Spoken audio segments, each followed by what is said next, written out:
نحمده ونصلي على رسوله الكريم اما بعد فاعوذ بالله من الشيطان الرجيم بسم الله الرحمن الرحيم رب اشرح لي صدري ويسر لي امري واحلل عقدة من لساني يفقهوا قولي.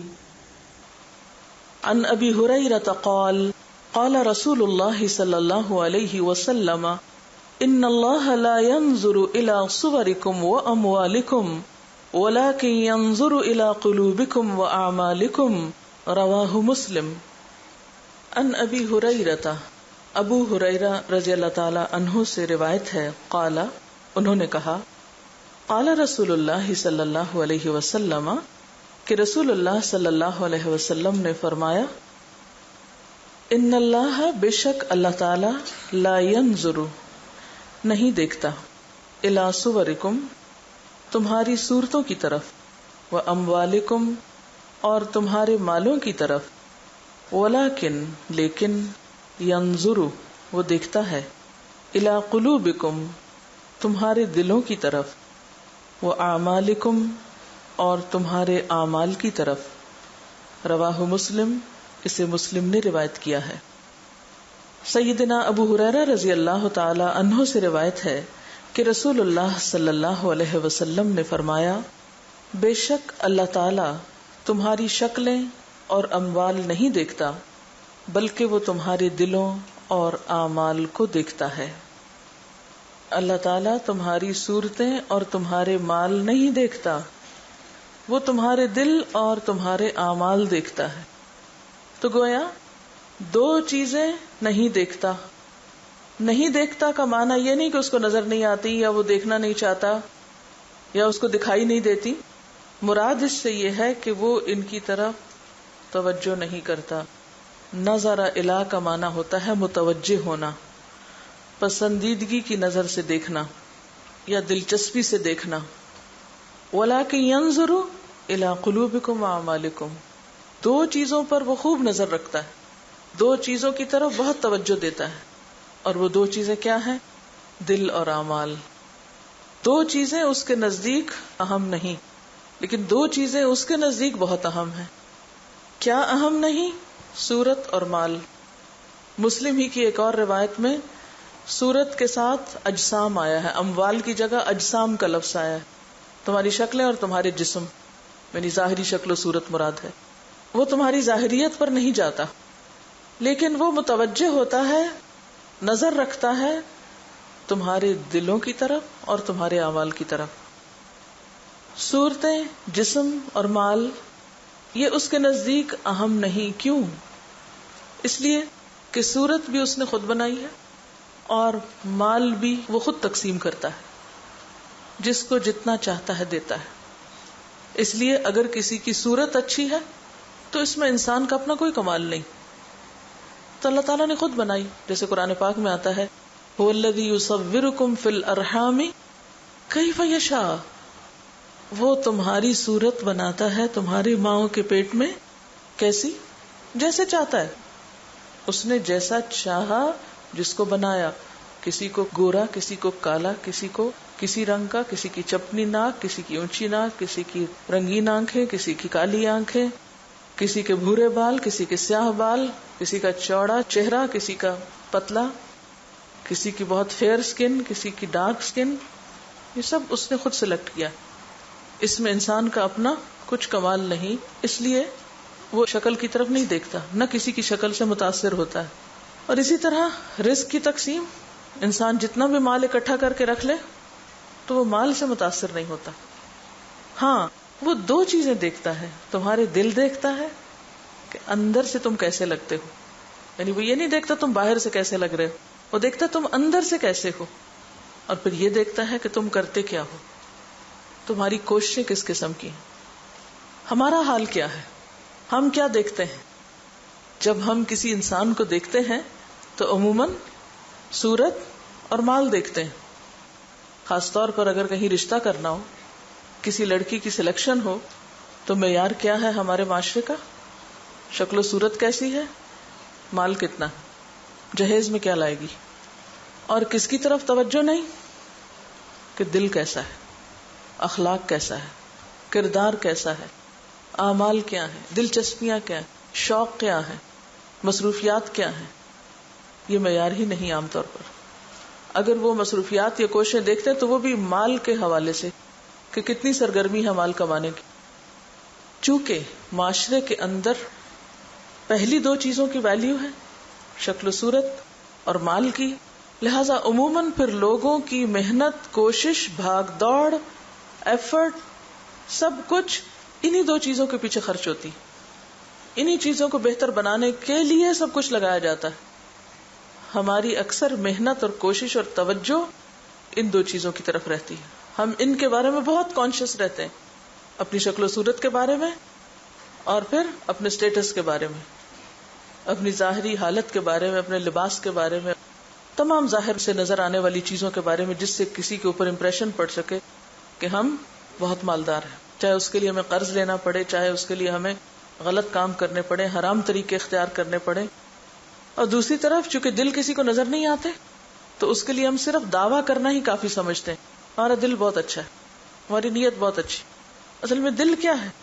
دل سمبلائز کرتا ہے کس کو؟ نیت کو. دل کیا ہے؟ دل منبع ہے، مصدر ہے انسان کی نیتوں اور ارادوں کا، خواہشات اور جذبات کا. تو ان کی طرف ہماری توجہ نہیں کہ وہ کس قسم کے. اور اسی طرح اعمال بھی ذرا مشکل کام ہے. یعنی اچھا عمل صالح اختیار کرنا ایک مشکل طریقہ ہے، ایک مشکل کام ہے، تو پھر اس کی طرف بھی عموماً توجہ نہیں ہوتی. اور خصوصاً اگر کسی کی صورت اور مال کی قیمت لگی ہوئی ہے تو عموماً ایسے لوگ مزید غفلت اختیار کرتے ہیں اپنے دلوں اور اعمال کی طرف توجہ کرنے میں. اب آپ دیکھیے کہ ہماری اس سوچ کے نتیجے میں کہ اہم کیا ہے، توجہ کس طرف کرنی ہے، پھر ہمارا پورا جو زندگی کا طریقہ ہے وہ متاثر ہو گیا ہے. شکل و صورت صرف چہرہ مراد نہیں ہے. اس سے شکل و صورت میں چہرے کے علاوہ بال، جسمانی فٹنس، پرسنالٹی گرومنگ، یہ تمام چیزیں اس میں پھر شامل ہو گئی. اور پھر اس کے علاوہ لباس کی تراش خراش، پہننا اوڑھنا، یہ سب چیزیں بہت قابل توجہ ہو گئی. اور دوسری طرف پھر مال کو کمانے سے لے کے مال کی نمائش تک. یعنی اللہ تعالیٰ خود بھی فرماتے کہ ان الانسان لحب الخیر لشدید، انسان مال کی شدید محبت میں مبتلا. وہ محبت تو ہے ہی، لیکن پھر زندگی کے سارے ہم غم، ساری کوششیں مال کمانے ہی کے گرد گھوم رہی ہیں. وہ پرائرٹی نمبر 1 ہے. پھر وقت نہیں بچا کس کے لیے؟ اصلاح قلب کے لیے، دل کی اصلاح کے لیے، دل کو سجانے کے لیے، دل کی خوبصورتی کے لیے اور اعمال کی درستگی کے لیے. اس کے لیے پھر وقت نہیں بچا، کیونکہ سب کچھ تو پہلے دو چیزوں پہ لگ گیا. ہماری عقل، سوچ، سمجھ، مال، وقت، ہر چیز پہلی دو چیزوں پہ خرچ ہو رہی ہے تو دوسری دو کی طرف توجہ ہی نہیں. اب ہمیں دیکھنا یہ ہے کہ ہم یہ کیسا فیصلہ کر رہے ہیں اور کیسا سودا کر رہے ہیں. جن دو چیزوں پر ہم سب کچھ لگا رہے ہیں، اگرچہ وہ دنیا کی نظر میں بڑی اہم ہے، لیکن کل جب ان دو چیزوں کے ساتھ ہم اللہ کے حضور حاضر ہوں گے تو وہ تو ان چیزوں پہ نظر بھی نہیں ڈالے گا. اس کے ہاں تو ان کا کچھ بھی مول نہیں لگے گا، کچھ بھی قیمت نہیں ہوگی ان کی. پھر وہاں ہمارے پاس کیا ہوگا؟ خالی ہاتھ. کیونکہ جو دو چیزیں اس کو مطلوب تھی، اس کو چاہیے تھی، وہاں تو کباڑ بھرا ہوا ہے. دل کی صفائی کا تو کبھی خیال ہی نہیں آیا. لیکن اہل ایمان کے لیے اللہ سبحانہ وتعالیٰ نے کیا فرمایا؟ صحابہ کرام کے دلوں کا حال کیا تھا؟ وَلَكِنَّ اللَّهَ حَبَّبَ إِلَيْكُمُ الْإِيمَانَ وَزَيَّنَهُ فِي قُلُوبِكُمْ. اس نے تمہارے لیے ایمان کو محبوب کر دیا اور اسے تمہارے دلوں میں سجا دیا. تو صحابہ کرام کے دل جو تھے وہ سجے ہوئے تھے، خوبصورت تھے. کس سے؟ ایمان کے ساتھ. کیونکہ جب دل میں ایمان آتا ہے تو دل سج جاتا ہے. اور پھر ایمان کے آگے جتنی بھی شاخیں ہیں اور جو بھی اس کے مظاہر ہیں، ان سب کی بنیاد یہاں ہے. گویا دل ایک زمین کی طرح ہے جس میں ایک بیج پڑتا ہے تو پھر اس کے بعد وہاں سے عمل کا پودا پھوٹتا ہے. اگر دل کی زمین زرخیز ہے، نرم ہے، صاف ہے، تو ایمان کا بیج پڑتے ہی وہاں پر عمل صالح کا درخت لہلہانے لگتا ہے. اسی لیے کیا فرمایا؟ مثلا کلمۃ طیبۃ کشجرۃ طیبۃ. ایمان کیا ہے؟ کلمہ طیبہ جو دل پہ اترتا ہے تو اس سے کیا نکلتا ہے؟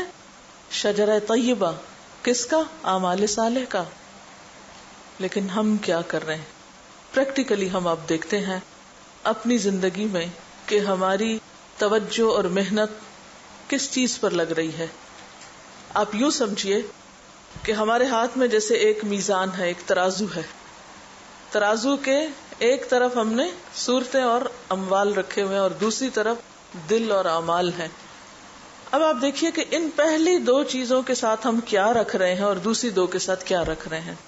پہلی دو کو تولنے کے لیے آپ دیکھیے اپنا وقت، اپنا مال، اپنی کوشش، دلچسپی، شوق، ہر چیز رکھیے اس کے ساتھ، اور دوسری طرف کے لیے جو کچھ کر رہے ہیں وہ بھی ساتھ رکھ لیجیے اور دیکھیے پلڑا کس طرف کو جھکتا ہے.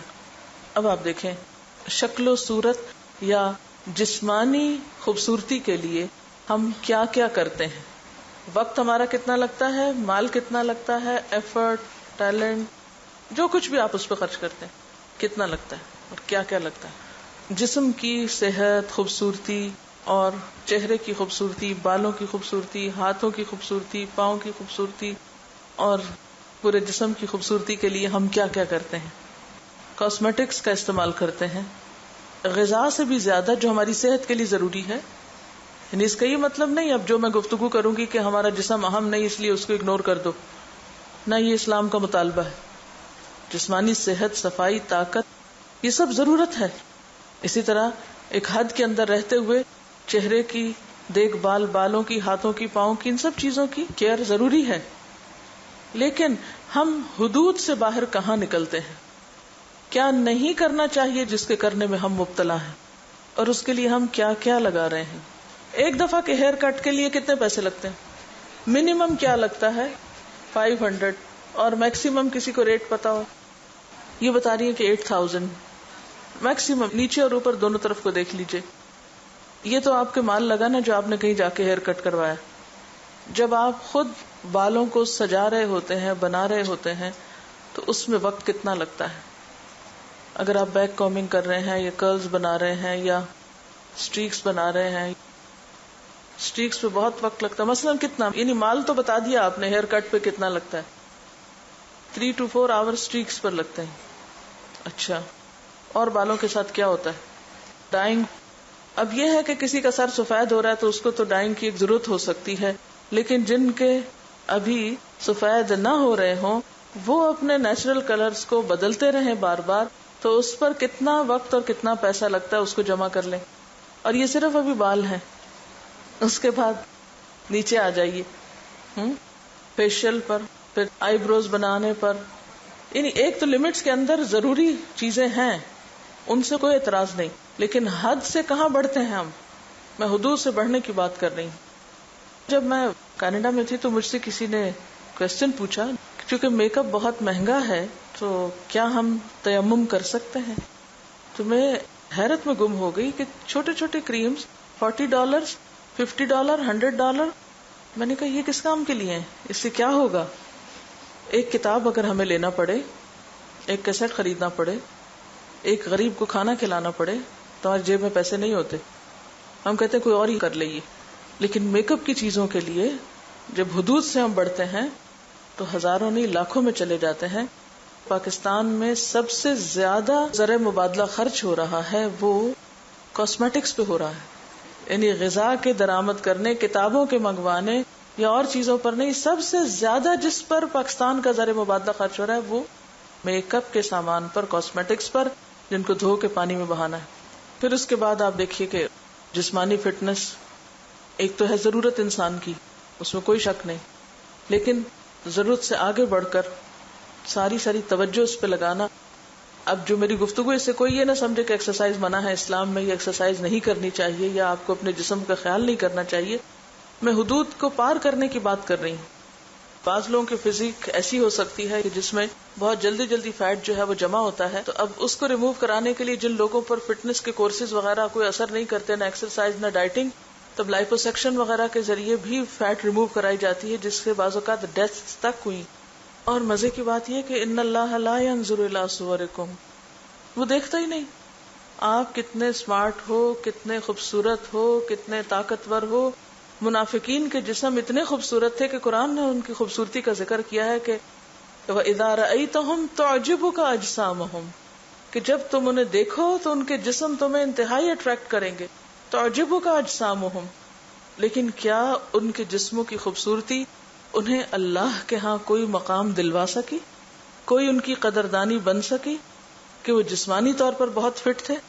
خود عبداللہ بن ابی جو تھا، اس کی ہائٹ کتنی زبردست تھی اور اس کی پرسنالٹی کتنی بظاہر زبردست تھی کہ لوگوں نے اس کو اپنا سردار مانا تھا اور اس کو بادشاہ بنانے کی تیاریاں ہو رہی تھی، لیکن اس کی یہ جسمانی حالت اس کو اللہ کے عذاب سے نہیں بچا سکی.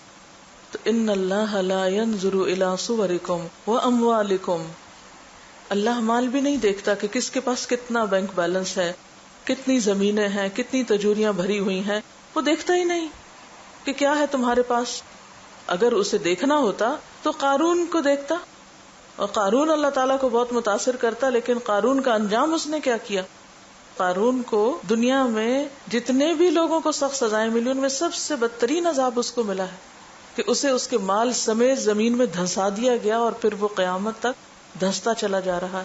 حالانکہ وہ بنی اسرائیل میں سے تھا، ایک مسلمان قوم میں سے تھا، لیکن اللہ تعالیٰ کو قارون کا مال بالکل متاثر نہیں کر سکا. وہ دیکھتا ہی نہیں. وہ کیا دیکھتا ہے؟ وَلَٰكِن يَنظُرُ إِلَىٰ قُلُوبِكُمْ، وہ تو تمہارے دلوں کی طرف دیکھتا ہے. ذرا تھوڑی دیر کے لیے سوچیں کہ اللہ میرے دل کی طرف دیکھ رہا ہے. دکھانے کے لائق ہے؟ حسد، بغض، نفرت، عداوت، بدگمانی، کینہ پروری، منافقت، اتنے داغ، کیا دکھانے کے لائق ہے؟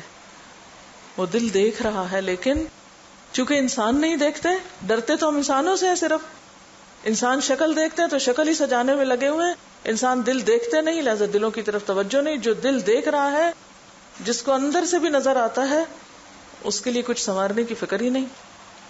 وَلَٰكِن يَنظُرُ إِلَىٰ قُلُوبِكُمْ، اس کو تو سجے ہوئے دل چاہیے، ایمان سے، اخلاص سے، توکل سے، یقین سے، اس کی محبت سے لبریز، اور اس کی پسندیدہ چیزوں کی محبت سے لبریز.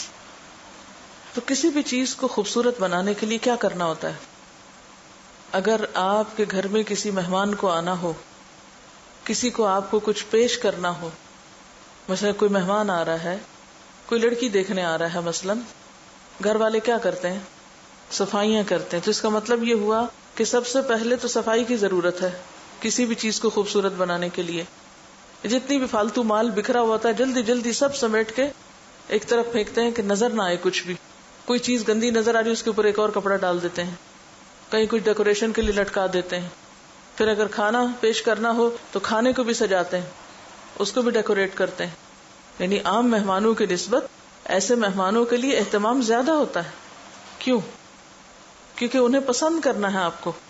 تو اللہ تعالیٰ کی نگاہوں میں پسندیدہ بننے کے لیے، اس کی نگاہوں میں چنے جانے کے لیے، جب وہ بتا رہا ہے کہ میں تمہارے دل دیکھ رہا ہوں، تو دلوں کو سجانے کی فکر کیوں نہیں؟ اس میں سے کیوں نہیں نکال دیتے وہ سب کچھ جو اس کو اچھا نہیں لگتا، اور کیوں نہیں لا کے رکھتے وہ ساری چیزیں جو اس کو پسند ہے؟ کیونکہ جب ہم کسی کو ویلکم کرتے ہیں تو صرف چیزیں گندی اٹھا کے نہیں پھینکتے، اس کے بدلے میں اور کیا لا کے رکھتے ہیں؟ اچھی چیزیں لا کے بھی رکھتے ہیں.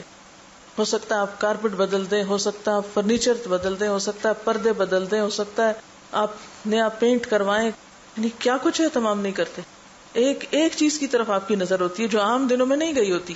یعنی عام دنوں میں بھی آپ گھر روٹین میں صاف کرتے ہیں، لیکن جب کوئی خاص موقع ہوتا ہے، کسی خاص شخص نے دیکھنا ہوتا ہے، تو اس وقت آپ خصوصی توجہ کے ساتھ یہ سب کچھ کر رہے ہوتے ہیں.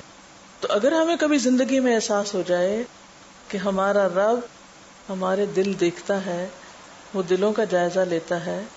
قرآن پاک میں آتا ہے نا، وَمَا تَكُونُ فِي شَأْنٍ وَمَا تَتْلُو مِنْهُ مِنْ قُرْآنٍ وَلَا تَعْمَلُونَ مِنْ عَمَلٍ إِلَّا كُنَّا عَلَيْكُمْ شُهُودًا إِذْ تُفِيضُونَ فِيهِ وَمَا يَعْزُبُ عَنْ رَبِّكَ مِن مِّثْقَالِ ذَرَّةٍ فِي الْأَرْضِ وَلَا فِي السَّمَاءِ. کسی حال میں بھی جو تم ہوتے ہو، دل میں غفلت ہے، خوشی ہے، غم ہے، دکھ ہے، نفرت ہے، حسد ہے، کچھ بھی، وَمَا تَكُونُ فِي شَأْنٍ وَمَا تَتْلُو مِنْهُ مِنْ قُرْآنٍ.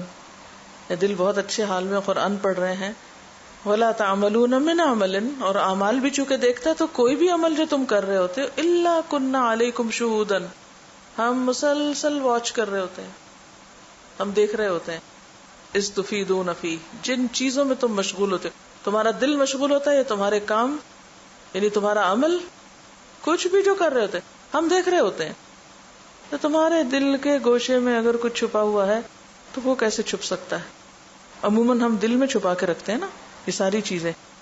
بلیو می، اگر یہ ساری چیزیں جو ہمارے دلوں کے اندر ہیں اگر ہم اپنے چہروں پہ لکھ کے سامنے آئیں لوگوں کے، پھر آپ دیکھیں ہمارا حال کیا ہو. جو دلوں میں ہمارے وہ سارا کچھ ذرا شکل پہ لکھا ہوا ہو، پھر آپ دیکھیں کہ ہم کتنے پسندیدہ لوگوں میں شمار ہوتے ہیں، کیسی کیسی محبتیں ہمیں ملے، کتنے سلیکٹ کیے جائیں اور کتنے ریجیکٹ کیے جائیں. اور اگر لوگوں کو یہ ساری چیزیں پسند نہیں آئیں گی تو رب العالمین کو کہاں سے پسند آئیں گی؟ وہ ایک پسندیدہ انسان کا یہ کرائیٹیریا کیوں رکھے گا؟ اور سب سے بڑھ کر تو نیت کی خرابی، زبان پہ کچھ، دل میں کچھ، باہر سے کچھ، اندر سے کچھ، دل اور زبان کی موافقت ہی نہیں. اور پھر پہلے دل کا ذکر اس لیے بھی کیا گیا کہ عمل کا انحصار بھی پھر دل پر ہے، کیونکہ نیت اور ارادے بھی تو دل میں ہی ہوتے ہیں نا، عمل تو ویسے ہی بنتا ہے. تو کیا ہم اپنے دلوں کے احساسات، جذبات، خیالات کو ٹرانسکرائب کر کے سامنے لا سکتے ہیں؟ اگر کوئی کہے اپنے دل سکین کر کے ذرا باہر پہن کے آؤ، کیسے لگے ہم؟ یعنی اگر دل صحت مند ہو تو جسم صحت مند، اور اگر دل بیمار تو سارا جسم بیمار. جیسے نبی صلی اللہ علیہ وسلم نے فرمایا تھا، الا وان فی الجسد مضغۃ اذا صلحت صلح الجسد كله واذا فسدت فسد الجسد كله الا وهي القلب. جسم میں ایک گوشت کا لوتھڑا ہے، جب وہ درست ہو گیا سارا جسم درست ہو گیا، اور جب وہ بگڑ گیا سارا جسم بگڑ گیا. سنو، وہ دل ہے. تو جب تک دل کی اصلاح نہ ہو، جب تک دل صحت مند نہ ہو، اس وقت تک باقی کسی چیز کی اصلاح ہو ہی نہیں سکتی. جیسے جسمانی طور پر اگر دل بیمار ہے تو آپ کا سارا جسم بیمار ہے، اسی طرح روحانی طور پر بھی اگر دل درست ہے تو ہی عمل درست ہو سکتا ہے. دل کی درستگی کے بغیر عمل کی درستگی ہو ہی نہیں سکتی. اور دل بیمار ہوتا ہے کس کا؟ منافق کا. قرآن پاک میں پہلے ہی سے پارے میں اللہ تعالیٰ کیا فرماتے ہیں؟ فی قلوبہم مرض، منافقوں کے دل بیمار ہیں، جو دل کی بیماری میں مبتلا ہیں، ہارٹ ڈیزیز کا شکار ہیں. اگر جسمانی اعتبار سے کسی اپنے رشتہ دار، عزیز دوست کے بارے میں آپ سنیں کہ وہ ہارٹ ڈیزیز کا شکار ہے تو آپ کا کیا حال ہوگا؟ ایک دم پریشان ہو جائیں گے. اچھا اس کو ہارٹ اٹیک ہو گیا، دل کی تکلیف ہو گئی، کیا کیفیت ہوتی ہے ہماری اگر اپنے کسی پیارے کے بارے میں سنیں. لیکن روحانی اعتبار سے ہمارے پیاروں کے دلوں کا حال کیا ہے؟ کبھی پریشانی ہوئی؟ کبھی بھی نہیں ہوتی. تو جس طرح بیماری دل جسمانی اعتبار سے انسان کی موت اور ہلاکت کا سبب ہے، اسی طرح روحانی اعتبار سے جب انسان بیمار ہوتا ہے تو اس کی روحانی موت ہوتی ہے، اس کا ایمان باقی نہیں رہتا، پھر اس کے ایمان کی موت ہوتی. تو فی قلوبہم مرض فزادہم اللہ مرضا. اور دل کی بیماری ایسی ہے کہ جس کے لیے پھر آپ کو بہت زیادہ احتیاط کی زندگی بسر کرنی پڑتی، ورنہ وہ مرض بڑھتا چلا جاتا ہے. دل کی صحت کے لیے ڈاکٹرز جو آپ کو بتائیں گے وہ آپ کو کرنا ہوگا. جسمانی طور پر جو چیزیں انسان کو بیمار کرتی ہیں وہ عموماً کیا ہے؟ یعنی دل کی بیماری کا سب سے بڑا سبب سٹریس، پھر اسی طرح اوور ویٹ ہونا، اسموکنگ، پھر اسی طرح صحت مند ہوتے ہوئے بھی فریکوینٹ وزٹس، یعنی دل کی حالت کا پتہ لگانے کے لیے. تو آپ دیکھیں کہ روحانی اعتبار سے بھی ہم کب بیمار ہوتے ہیں؟ جب ہم انڈر سٹریس ہوتے ہیں. اور اس سٹریس سے نکلنے کا طریقہ کیا ہے؟ ایمان ہو اللہ پر، تقدیر پر ایمان ہو، توکل ہو، یقین ہو. پھر اسی طرح خاص طور پر منافقت سے پاک ہونا.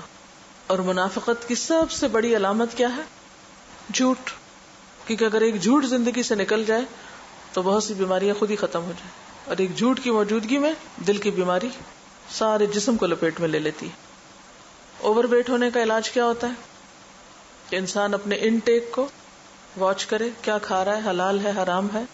اور اسی طرح ایکسرسائز، جتنی ورزی اچھی غذا کھائیں، اگر ایکسرسائز نہیں تو کبھی بھی صحت مند نہیں ہو سکتے. تو اسی طرح جب آپ علم اور ایمان کی ڈوز لیتے ہیں تو جب تک آپ اس کو دیں گے نہیں آگے، صحت نہیں ہو سکتی. جب آپ سارا علم اپنے اندر ہی جمع کر کے جذب کر لیتے ہیں تو کیا ہوتے ہیں؟ اوور ویٹ ہو جاتے ہیں، پھر تکبر کا شکار ہو جاتے ہیں. لیکن جب آپ دوسروں کو دینے لگتے ہیں، دوسروں سے شیئر کرنے لگتے ہیں، تو اس سے اپنے دل کی اصلاح بھی ہوتی ہے.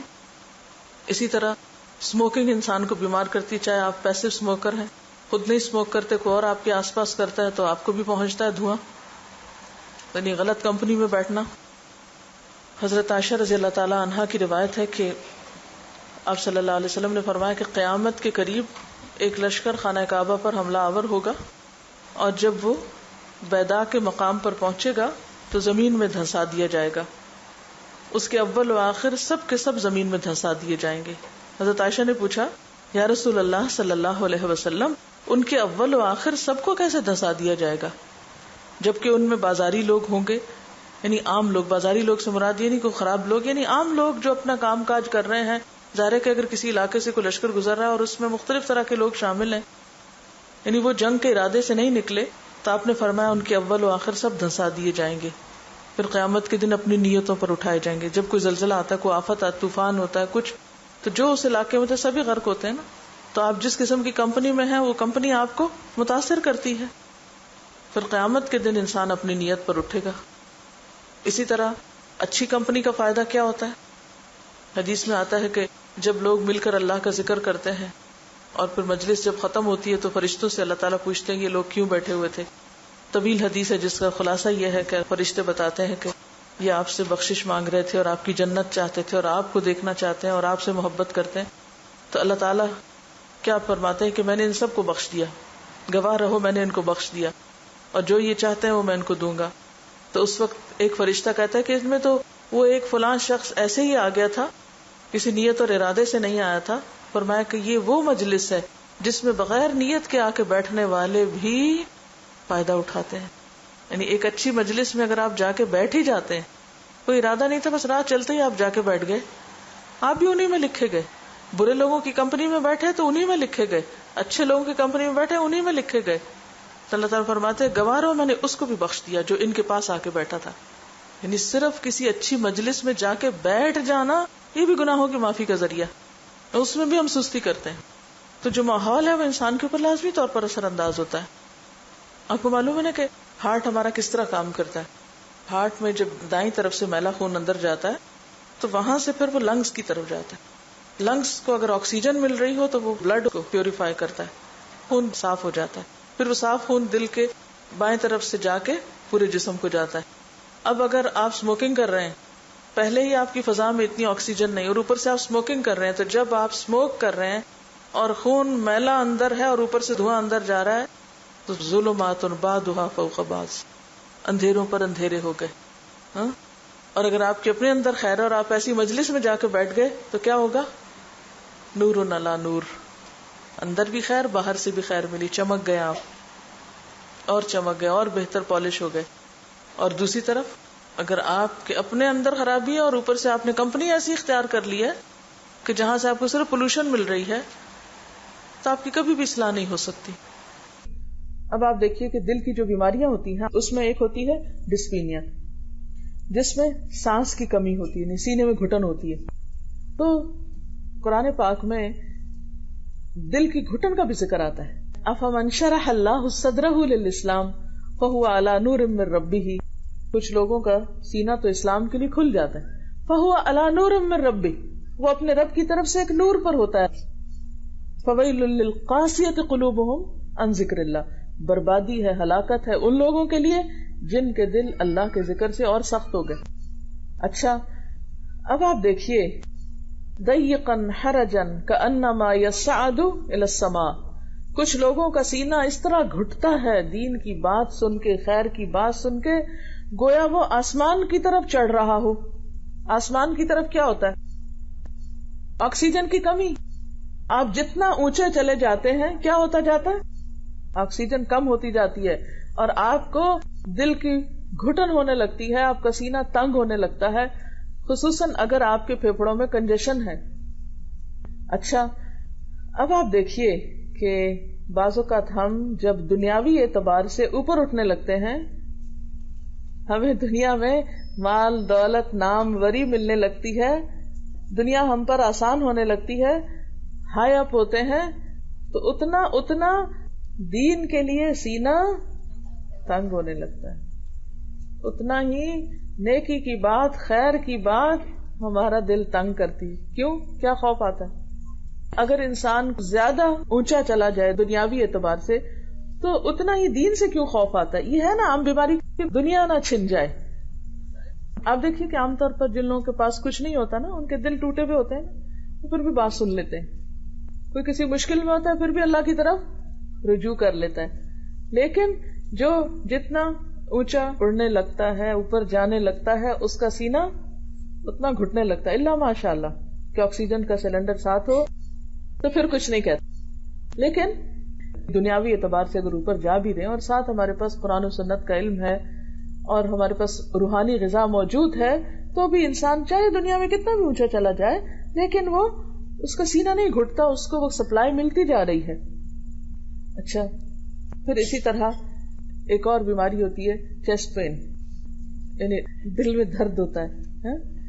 اب آپ دیکھیے کہ دل کا جو درد ہے یہ ایک بڑی اہم بیماری ہے دل کی، جو انڈیکیٹ کرتی ہے دل کی موت کی طرف۔ اب آپ دیکھیے کہ یہ کب ہوتی ہے؟ جب یعنی سینہ بند ہونے لگتا ہے نا۔ اس میں آپ دیکھیے قرآن پاک میں 2 لفظ استعمال ہوئے، ایک پہلی بیماری کے لیے یعنی سینے کی گھٹن کے لیے، اور ایک سینے کے بند ہونے کے لیے۔ ایک ہے ضیقاً تنگ اور ایک ہے حرجاً گھٹا ہوا بچھا ہوا۔ تو یہ دونوں ایک طرح سے پہلی کیٹیگری سے تعلق رکھتی ہیں کہ جب انسان اوپر جانے لگتا ہے تو عام طور پر، اور اس میں آپ دیکھیے کہ عموماً دل کی بیماریاں کس سوسائٹی کے اندر زیادہ ہوتی ہیں؟ ہاں، زیادہ امیر لوگوں میں زیادہ دل کی بیماریاں ہوتی ہیں، غریبوں میں ہوتی ہیں لیکن نسبتاً کم ہوتی ہیں۔ تیسری بیماری ہوتی ہے پلپیٹیشن کی، الٹ پلٹ ہونا۔ اچھا، بعض لوگوں کے دل بہت الٹ پلٹ ہوتے رہتے، کیسے؟ کبھی ادھر کبھی ادھر، ادھر گئے تو ادھر، ادھر گئے تو ادھر، کلاس میں بیٹھے تو اور طرح، باہر نکلے تو اور طرح۔ اسی طرح ایک دل کی بیماری کی وجہ سے پسینہ آتا ہے بندوں کو، ہاٹ فلیشز جس کو کہتے ہیں۔ اچھا، اب اس میں بھی کیا ہوتا ہے کہ جب انسان کے اندر ایک انا ہوتی ہے اور ایک خود پسندی ہوتی ہے تو اس کو بات بات پہ غصہ آتا ہے، بات بات پہ فلیئر اپ ہوتا ہے، بات بات پہ ہاٹ فلیشز۔ کیوں؟ کیونکہ وہ کچھ سننا ہی نہیں چاہتا اپنی مرضی کے خلاف، کچھ جاننا ہی نہیں چاہتا۔ آپ دیکھیں نا کہ کفار مکہ میں سے، مشرکین مکہ میں سے، منافقین میں سے کچھ لوگ تو درمیانے تھے، لیکن کچھ لوگوں کے اندر ایسی بیماری بھی تھی کہ جو نبی صلی اللہ علیہ وسلم کی باتوں کو سن کے انتہائی طیش میں آ جاتے تھے، جیسے ابو جہل تھا یا عبداللہ بن ابی تھا، یہ جو ان کے منافقین کے سردار تھے۔ اسی طرح یہ ہے کہ کچھ اور بیماریاں بھی ہیں، جیسے ایڈیما بھی بیسیکلی دل کی بیماری کی وجہ سے ہوتا ہے، یا پھر سینوسس، اس میں بھی کیا ہوتا ہے کہ نیل پڑ جاتے ہیں، یعنی اس میں پھر یہ کہ آپ کی لائف کو قائم رکھے ہوئے جتنا علم آپ کو چاہیے، جو نالج یا جو چیزیں ریکوائرڈ ہیں، ان کی کمی جب ہو جاتی ہے تو ہر باہر سے پڑنے والی چوٹ آپ کے اوپر ایک اثر ڈال دیتی۔ جب ایک انسان صحت مند ہوتا ہے نا تو کیا ہوتا ہے، لوگ جو مرضی باتیں کریں، جتنی مرضی مخالفت کریں، آپ کو کوئی اثر نہیں ہوتا۔ لیکن جب آپ بیمار ہوتے ہیں تو ذرا سی گرمی آپ کے اوپر اثر انداز ہو گئی، نمک کھا لیا وہ اثر انداز ہو گیا، آپ بہت سینسیٹیو ہوتے ہیں، ہر چیز آپ کے اوپر اثر کر رہی۔ تو دل کی صحت کے لیے، روحانی صحت کے لیے پھر کیا ضروری ہے کہ جہاں ایمان ہو وہاں انسان کا علم کا سورس درست ہو، جیسے جسمانی صحت کے لیے غذا درست ہو اور ایکسرسائز ہو، اسی طرح ایمانی صحت کے لیے علم کا ان پٹ ہو اور علم پھر شیئر کیا جائے۔ اسی طرح ماحول اور کمپنی اچھے لوگوں کی ہو جس میں آپ کی صلاحیتوں کو پنپنے اور بڑھنے کا موقع ملے، اور پھر یہ ہے کہ انسان اس کے ساتھ ساتھ محاسبہ نفس کرے۔ جیسے دل کی صحت کے لیے ڈاکٹر کے پاس جانا اور اس سے مشورہ کرنا ضروری ہے، اسی طرح کسی ایسے استاد یا مربی یا شیخ یا کسی بھی ایسے انسان کے پاس جا کے بیٹھنا کہ جس کو جا کر آپ اپنے دل کا حال بتا سکیں اور اپنا محاسبہ کرا سکیں، جو آپ کو آپ کی غلطی بتا سکے اور جس کی بات آپ سن سکیں، یہ بے حد ضروری ہوتا ہے۔ جس طرح آپ ڈاکٹر کے مشورے کو سنتے ہیں، مانتے ہیں، جب آپ کو ڈاکٹر کہتا ہے کہ آپ کی اتنی آرٹریز بند ہو رہی ہیں، فکر کریں آپ، تو آپ مائنڈ کر کے باہر نکل آتے ہیں، یا آپ نے کتنی بری خبر سنائی مجھ کو، میں تو آج سے آپ کی دشمن ہوئی, کبھی نہیں آؤں گی دوبارہ اس کلینک میں. ہاں, تو اسی طرح ایک استاد یا کوئی بزرگ یا کوئی بڑا یا کوئی آپ کا دوست آپ کو اگر بتائے کہ آپ کے اندر یہ خرابی ہے یا آپ کو اس اصلاح کی ضرورت ہے, تو انسان اس کو اپنا دشمن نہ سمجھے, مائنڈ نہ کرے, بلکہ اسے قبول کر لے تاکہ وہ اس کی دل کی صحت کے لیے فائدہ مند ہو. کیوں؟ نبی صلی اللہ علیہ وسلم کا رول یہی تھا. وَيُزَكِّيهِمْ, ایک ہوتی ہے تعلیم, تلاوت, تعلیم, کتاب و حکمت کی سب چیزیں ٹھیک ہیں, لیکن اس کے ساتھ ساتھ تزکیہ بے حد ضروری ہے, اور تزکیہ عموماً انڈیویجول لیول پر ہوتا ہے. تربیت کے لیے ہر پودے کو الگ سے دیکھنا بے حد ضروری ہوتا ہے. جیسے ایک مالی باغ میں جاتا ہے تو وہ کیا کرتا ہے؟ بس کھڑے ہو کے پانی دے رہا ہے, ادھر ادھر چلا گیا. نہیں, وہ کیا کرتا ہے مالی؟ ہر پودے کو الگ سے دیکھے اور ہر ایک کی الگ طرح کٹنگ کرے. کچھ گھاس ہوتے ہیں, کچھ درخت ہوتے ہیں, کچھ بیلیں ہوتی ہیں, انسانوں کی بھی قسمیں ہوتی ہیں. سب کو ایک لاٹھی سے ٹریٹ نہ کیا جائے. مومن مومن کا آئینہ ہوتا ہے. امر بالمعروف اور نہی عن المنکر کس لیے کہا گیا؟ ہم عموماً اصلاح کا کون سا طریقہ اختیار کرتے ہیں؟ بس شکایت لگا دیتے ہیں جا کے, وہ فلانا یہ خرابی کر رہا ہے, دیکھ لیں آپ. ایسے ہوتی اصلاح؟ مومن مومن کا آئینہ ہے. آپ خود نپٹیں, خود بات کریں, خود دوسرے کو سمجھائیں. اگر آپ کو کہیں کوئی خرابی نظر آ رہی ہے تو آپ میں وہ ایمانی جرت کیوں نہیں کہ آپ کسی کو بتا سکیں؟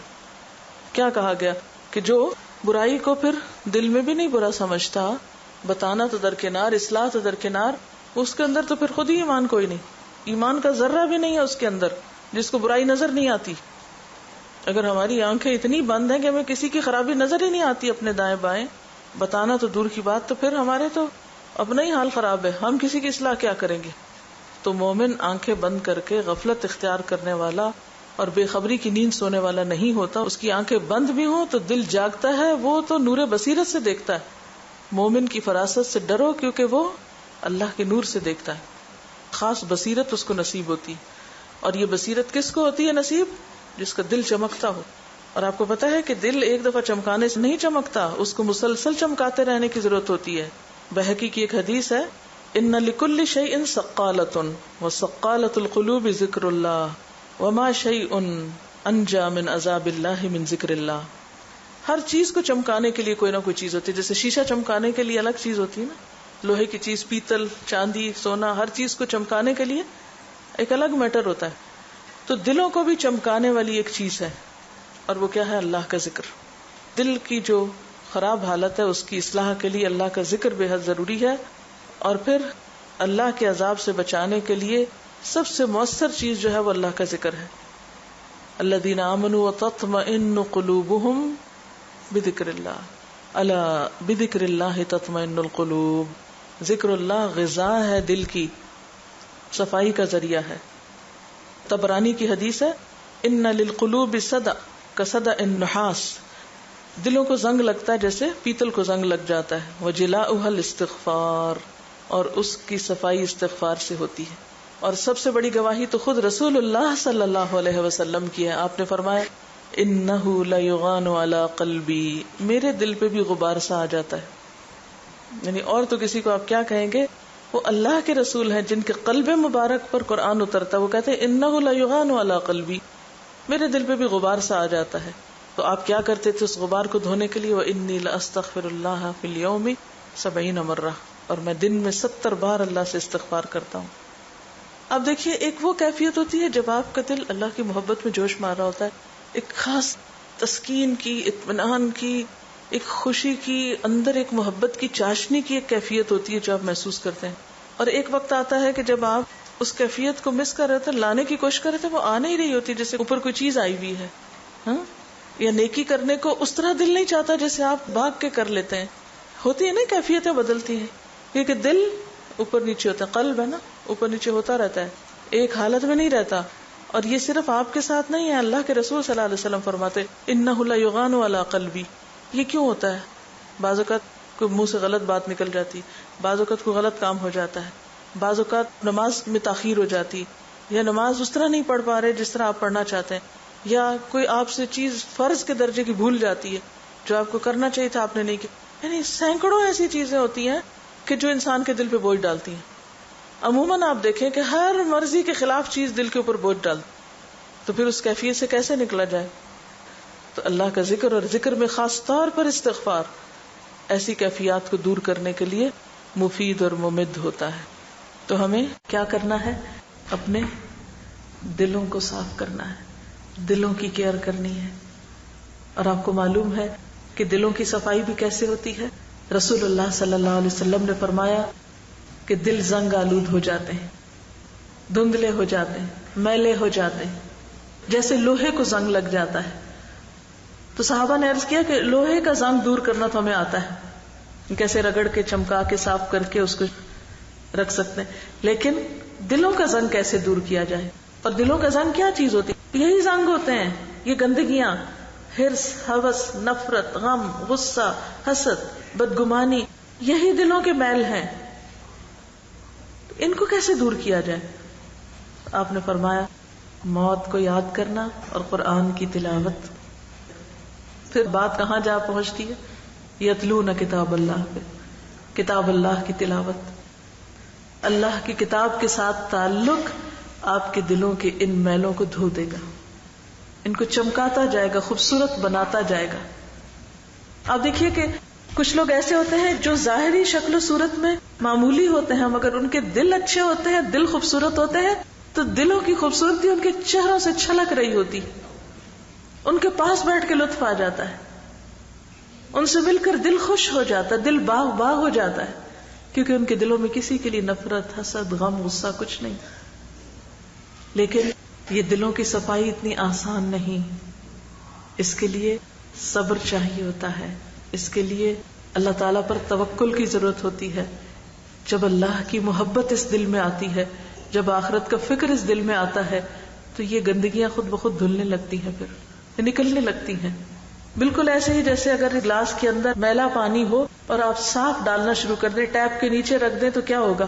تھوڑی دیر میں سارا میلا نکل جائے گا اور صرف صاف شفاف پانی کا گلاس بھر جائے گا.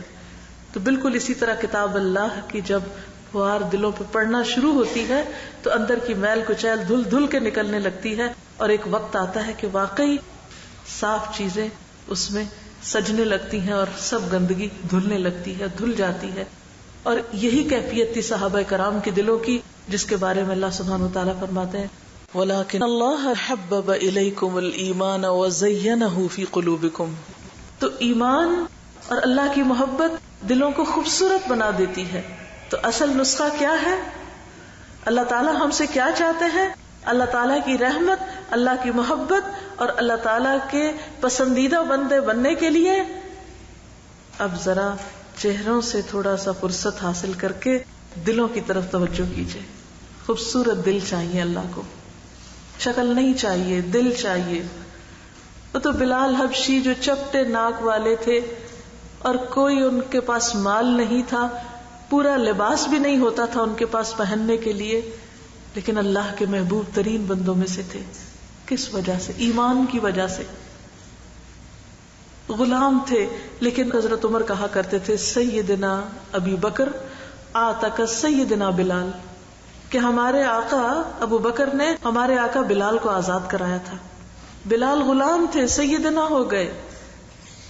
سیدنا، کوئی شکل نہیں دیکھ رہا، پرواہ نہیں کسی کو، کسی میں کوئی احساس کمتری نہیں، کیونکہ اصل چیز ایمان ہے، تقویٰ ہے، اللہ پہ توکل ہے، اللہ کی محبت ہے جو دلوں کو خوبصورت بناتی ہے. لہذا دل خوبصورت بنانے کے پروگرام پر عمل کرنے کے لیے یتلون کتاب اللہ کا طریقہ اختیار کرنا ہوگا. اور پھر ہمیں دو چیزوں کو ان کی ضرورت کے مطابق توجہ دینی ہے، صورتیں اور اموال، کیونکہ ضرورت ہے انسان کی، ان سے غفلت تو نہیں برتنے کو کہا گیا.